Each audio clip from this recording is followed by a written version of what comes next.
दोस्तों, आज की कहानी का शीर्षक है रिश्ते के दो पहलू।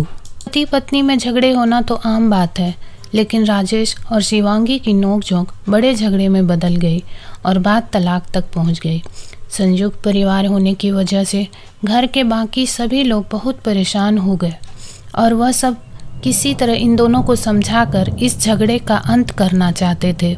सभी बहुत प्रयास किए कि झगड़ा सुलझ जाए, लेकिन कुछ काम नहीं आए तो वे लोग दोनों को घर के सबसे बुजुर्ग सदस्य यानी दादाजी के पास लेकर गए। जब दोनों राजेश और शिवांगी दादाजी के कमरे में प्रवेश किए तो दादाजी ने उन दोनों को बैठने के लिए कहा और फिर पूछा कि बताओ तुम्हारी समस्या क्या है।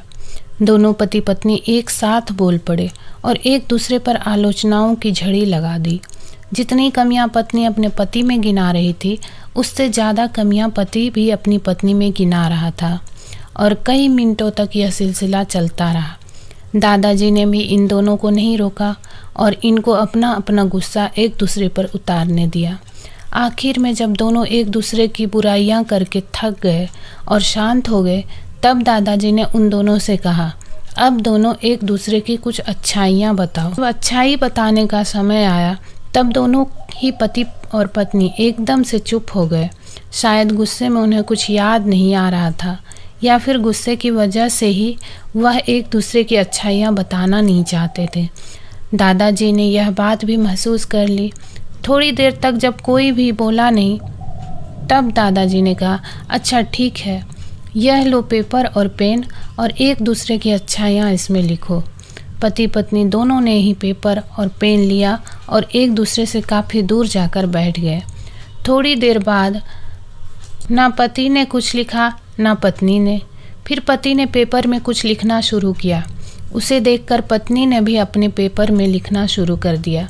ऐसा लग रहा था जैसे दोनों एक दूसरे से कंपटीशन कर रहे हो। काफ़ी समय तक दोनों ने पेपर में लिखा और जब पेपर लिखावट से भर गया तब दोनों ही अपना अपना पेपर लेकर दादाजी के पास उन्हें देने के लिए गए। दादाजी ने उन दोनों के ही पेपर लेने से मना कर दिया और कहा कि अब अपने अपने पेपर एक दूसरे को दे दो और अब एक दूसरे के पेपर पढ़ो। राजेश और शिवांगी ने एक दूसरे को अपना पेपर दे दिया। वे एक दूसरे के पेपर पढ़ने लगे। थोड़ी देर बाद राजेश और शिवांगी दोनों के ही आंखों में आंसू थे। पेपर में अपने बारे में लिखी अच्छाइयाँ पढ़कर शिवांगी तो फूट फूट कर रोने लगी। पत्नी को रोता देख राजेश उसे चुप कराने के लिए दौड़ पड़ा और माफ़ी मांगते हुए उसे मनाने लगा। शिवांगी ने भी पति से माफ़ी मांगी और माहौल ऐसा हो गया जैसे कभी कोई झगड़ा हुआ ही न था। दोस्तों, कमियां और खूबियां जगत के हर इंसान में होती है।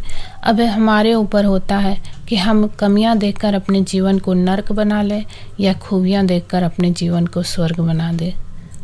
दोस्तों, कहानियाँ कैसी लगी कमेंट में ज़रूर लिखें और ऐसी ही कहानियाँ सुनने के लिए हमारे चैनल पर बने रहें। धन्यवाद।